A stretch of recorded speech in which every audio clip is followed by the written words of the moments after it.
developing this morning. Charlie Kirk, the 31-year-old conservative activist and close ally of President Donald Trump, was shot and killed at Utah Valley University yesterday. Here is what we know so far. An intense manhunt is now underway for the person responsible for that shooting. Authorities detained 2 people, but both of them were released. Investigators say a single shot was fired while Kirk was speaking at an event, and they say a shot was fired from about 200 yards away. President Donald Trump announced Kirk died at the hospital, and he leaves behind a wife and 2 children. This is a live look from the campus of UCF, where our Amanda McKenzie will be live on campus, getting some reaction to Charlie Kirk's death. That is coming up for you here in just about 30 minutes. But first, Brevard County Sheriff Wayne Ivey is joining me live this morning to talk more about this assassination. Sheriff Ivey, thank you so much for being with us this morning. Absolutely. And first of all, thoughts and prayers go out to Charlie and his family and everybody that had an opportunity to work with him through the years. What goes through your mind when you hear something like this? Probably what goes through everybody else's mind, that what a crazy world we're living in. You know, people are so entitled to their opinions, and it's part of our democracy and our great nation. But when you see just a complete disaster murder like this, where someone is attacked for voicing their opinion, it puts us back on our heels. It puts us back on our heels as a nation, and we have to see it come to an end. It's got to stop. We just had it most recently attacking a member of our U.S. Congress, and now we see it here. So just you can't believe it. You look at it and you go, that just happened right in front of us, and then you see it replaying over and over on social media. So law enforcement's certainly standing up, trying to do everything they can to secure these events, but it has to stop. It's got to stop from the evil in someone's heart. Let's talk about what goes into the search for the suspect now. As we know, 2 people were detained yesterday. They were let go. We also know that this happened from about 200 yards away. In your experience, does this look like this could have been a professional hit, and what goes into the search for a suspect?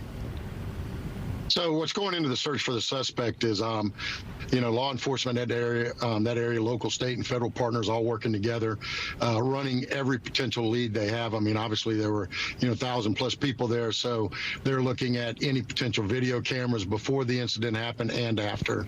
Any type of movement, they're pulling surveillance cameras, security cameras from all the surrounding buildings, all the surrounding area. They're looking at all different aspects, certainly scouring social media to see if there was any type of indicator beforehand, and trying to put all of those pieces together.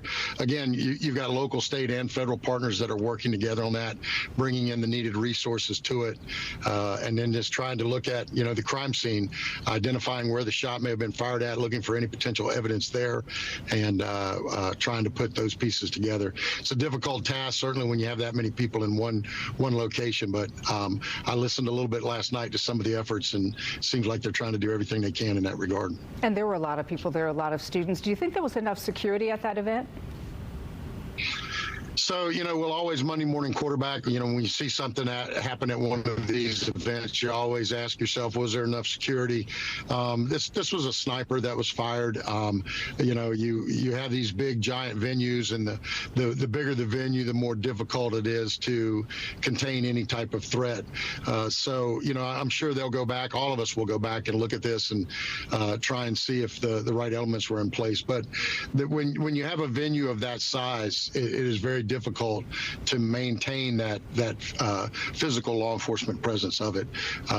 You look first at, could we control the event if something happened? Perhaps you had people start fighting in that event or something else. So they're looking at it from that aspect, but they're also looking at a further perimeter aspect, trying to stop something like this from happening. And we're seeing this become the norm now, where somebody from a sniper, an elevated position, is trying to harm others in that arena. We have just a few seconds left. I do want to ask you, what do you think this means in terms of the future of this country when you have events like this happening?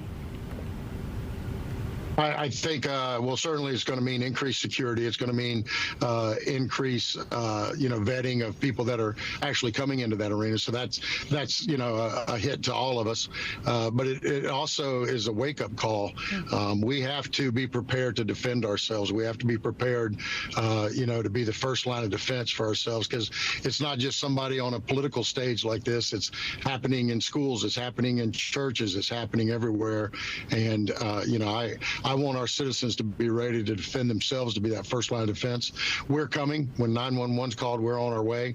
But our citizens need to be ready to defend themselves in these settings. Obviously, this is a sniper situation, but when you're looking at some of the active shooters that are taking place, I want our citizens to be prepared and be vigilant in what's going on. Brevard County Sheriff Wayne Ivey, thank you so much for joining us this morning. Thank you, guys.